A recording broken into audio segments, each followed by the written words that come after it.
हमारे पास आ जाता है एक most important short question, that is feedback inhibition. Okay, feedback inhibition बताने से पहले उन्होंने कुछ इसका बैकग्राउंड बताया है कि फीडबैक इनहिबिशन कहाँ पर होती है, मेटाबॉलिक पाथवेज क्या होते हैं, तो इसको हम देख लेते हैं। कहते हैं in certain cases enzyme act as of chemical reactions in a particular order to complete a metabolic pathway such as respiration और फोटोसिंथेसिस। वो कह रहे हैं कि डिफरेंट जो हमारे पास मेटाबॉलिक पाथवेज होते हैं, जो कंप्लीट प्रोसेसेस होते हैं, उसमें मल्टीपल एंजाइम्स काम कर रहे होते हैं और वो मल्टीपल एंजाइम्स मिलकर एक कंप्लीट पाथवे बनाते हैं। एग्जांपल्स में यहाँ पर डिस्कस किया है रेस्पिरेशन और फोटोसिंथेसिस। अब इसको हम देख लेते हैं कि ये क्या कहना चाह रहे हैं।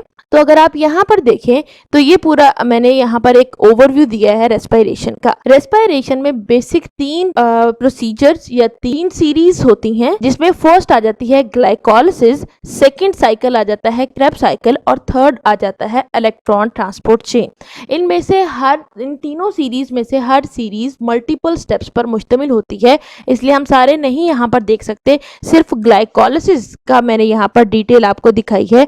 तो आप देख सकते हो ग्लाइकोलिसिस में मल्टीपल स्टेप्स हैं। फर्स्ट स्टेप में ग्लूकोज से ग्लूकोज 6 फॉस्फेट बनता है, फिर फ्रुक्टोज 6 फॉस्फेट बनता है सेकंड स्टेप में, थर्ड में फ्रुक्टोज 1,6 बिस फॉस्फेट बनता है। इसी तरह से ये हमारे पास कंप्लीट सीरीज चलती है रिएक्शंस की। तो ये कोई 10 स्टेप्स हैं जिन पर मुश्तमिल होता है हमारा ग्लाइकोलिसिस की सीरीज।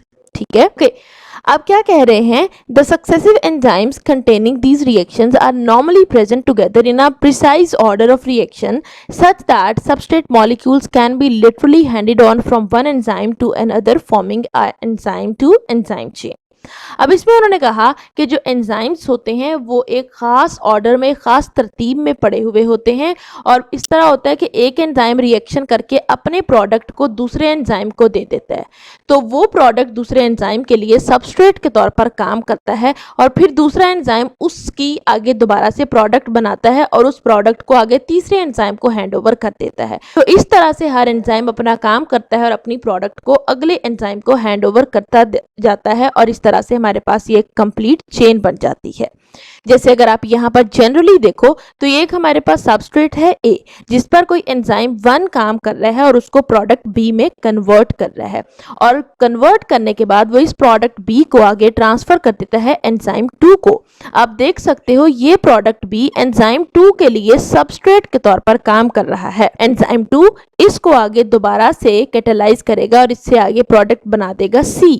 अब ये जो C प्रोडक्ट है इसको ये हैंड ओवर कर देगा एंजाइम 3 को। एंजाइम 3 जो है वो इस प्रोडक्ट C को अपने सबस्ट्रेट के तौर पर लेगा और इस पर रिएक्शन कैटालाइज करेगा और कैटालाइज करने के बाद इसको प्रोडक्ट D में कन्वर्ट कर देगा।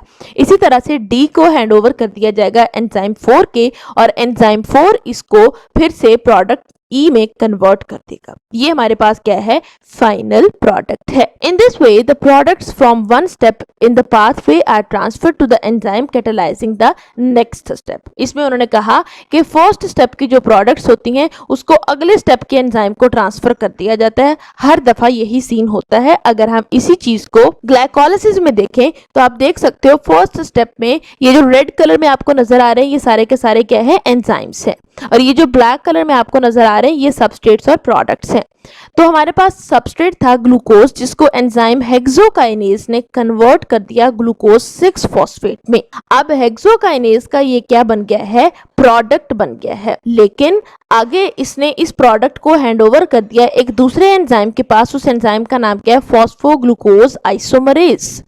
ये एंजाइम इसको, जो कि हेक्सोकाइनेज का सबस्ट्रेट था, इसको हेक्सोकाइनेज का प्रोडक्ट था, ये एंजाइम इसको अपने सबस्ट्रेट के तौर पर लेगा और इसको कन्वर्ट कर देगा फ्रुक्टोज 6 फॉस्फेट में। आगे नेक्स्ट एंजाइम है फॉस्फोफ्रुक्टोज काइनेज। फॉस्फोफ्रुक्टोज काइनेज इसको अपनी सबस्ट्रेट के तौर पर लेगा और इसको आगे कन्वर्ट कर देगा प्रोडक्ट फ्रुक्टोज 1,6 बिस फॉस्फेट में। तो आपने देखा कि एक एंजाइम अपने प्रोडक्ट को दूसरे एंजाइम को दे देता है, दूसरा एंजाइम उसको अपने सबस्ट्रेट के तौर पर इस्तेमाल करके फिर से क्या बना देता है, प्रोडक्ट बना देता है।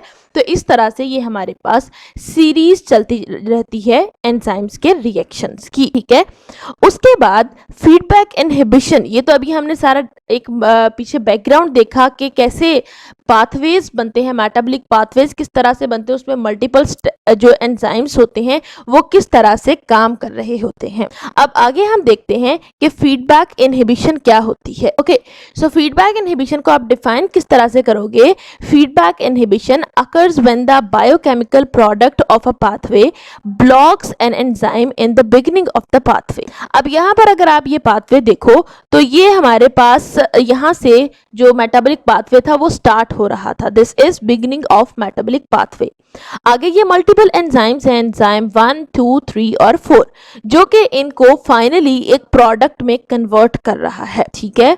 अब जब ये प्रोडक्ट जाके ब्लॉक करेगा एंजाइम 1 को, तो इसको हम क्या कहेंगे? फीडबैक इनहिबिशन कहेंगे। देखिए, इनहिबिशन का मतलब होता है ब्लॉक करना, रोक देना, और फीडबैक हम जानते हैं कि किसी भी चीज को जब उसकी प्रोडक्ट दी जाती है वो उसका क्या होता है? फीडबैक होता है। इसको अगर हम अपनी कॉमन लाइफ की एग्जांपल में देखें तो इट इज जस्ट लाइक कि अगर एक टीचर अपने क्लास के बच्चों को कुछ एक्स्ट्रा वर्क करवा रहा है कि मेरे बच्चे ज़्यादा अच्छा पढ़ सकें, लेकिन उसको फीडबैक में बच्चों का गंदा रिस्पांस मिलता है, बच्चे उसको तैयार नहीं कर रहे, तो वो उस काम को, मतलब जो एक्स्ट्रा वर्क करवा रहा है, वो उसको इनहिबिट कर देगा, उसको रोक देगा। वो कहेगा कि बच्चे ये काम नहीं कर रहे, तो इस वजह से वो उस काम को इनहिबिट कर देगा। क्यों उसने इनहिबिट किया, क्यों रोका? क्योंकि उसको फीडबैक बुरा मिला था।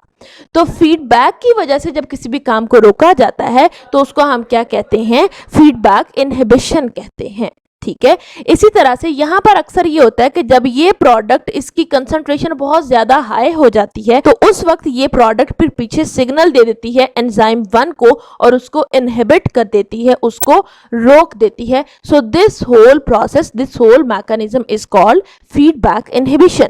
अब क्या कह रहे हैं? This occurs when there is a buildup of product और excess of product being produced. जैसे मैंने आपको पहले बताया कि जब हमारे पास प्रोडक्ट की कंसंट्रेशन बहुत ज्यादा हाई हो जाती है तो फिर प्रोडक्ट पीछे जाके एंजाइम 1 को इनहिबिट कर देती है। वो कहती है कि पहले ही यहाँ पर कंसंट्रेशन बहुत ज्यादा हाई हो चुकी है, इसलिए मजीद एक्टिविटी को स्टॉप कर दिया जाए, क्योंकि बच्चे अगर एंजाइम 1 स्टॉप हो गया तो आगे ये पूरे का पूरा मैकेनिज्म, पूरा पाथवे स्टॉप हो जाएगा और मजीद प्रोडक्ट नहीं बनेगी। क्या कह रहे हैं? Cells use this method to slow down the production और conserve energy and to keep a state of balance within the cell. Cell feedback inhibition mechanism को इस्तेमाल करते हैं किन कामों के लिए? टू स्लो डाउन प्रोडक्शन, किसी भी खास प्रोडक्ट की प्रोडक्शन को स्लो डाउन करने के लिए, क्योंकि जब एक जो प्रोडक्ट होती है वो बहुत ज़्यादा प्रोड्यूस हो जाती है, उसकी कंसंट्रेशन बहुत ज़्यादा हाई हो जाती है, तो फिर यही कोशिश होती है कि उसकी प्रोडक्शन को स्लो कर दिया जाए, ठीक है, ताकि मजीद इसकी एक्यूमुलेशन ना हो। तो पहले उन्होंने क्या बताया कि वो अपनी प्रोडक्शन को स्लो डाउन करने के लिए इस्तेमाल करते हैं। Second, conserve energy. समटाइम्स कुछ ऐसे रिएक्शंस होते हैं जिनमें एनर्जी लग रही होती है, सेल के पास एनर्जी ज़्यादा नहीं होती, तो सेल अपनी एनर्जी को कंजर्व करना चाह रहा होता है, इस वजह से वो फीडबैक इनहिबिशन के जरिए उस रिएक्शन को रोक देता है जहां पर एनर्जी इस्तेमाल हो रही होती है। और थर्ड क्या आ जाता है? And to keep a state of balance within the cell, के सेल के अंदर अपनी जो स्टेट होती है उसको बैलेंस रखने के लिए भी फीडबैक इनहिबिशन की हेल्प ली जाती है। ठीक हो गया। अगर आप यहाँ पर देखो तो यहाँ क्योंकि फाइनल प्रोडक्ट हमारे एंजाइम 1 को आकर इनहिबिट कर रहा है, एंजाइम 1 को आकर रोक रहा है, तो इस वजह से इसको हम क्या कहेंगे? फीडबैक इनहिबिशन कहेंगे। इसका उलट क्या होता है? Precursor activation. प्रिकर्सर एक्टिवेशन क्या है? जब हमने कहा कि प्रोडक्ट की कंसंट्रेशन बहुत ज़्यादा हो जाएगी तो वो रिएक्शन को इनहिबिट कर देगा, लेकिन जब सबस्ट्रेट की कंसंट्रेशन बहुत ज़्यादा हो जाएगी तो वो इस पूरे मैकेनिज्म को एक्टिवेट कर देगा। इस वजह से इसको हम क्या कहेंगे? प्रिकर्सर एक्टिवेशन कहेंगे। ठीक है। ठीक है।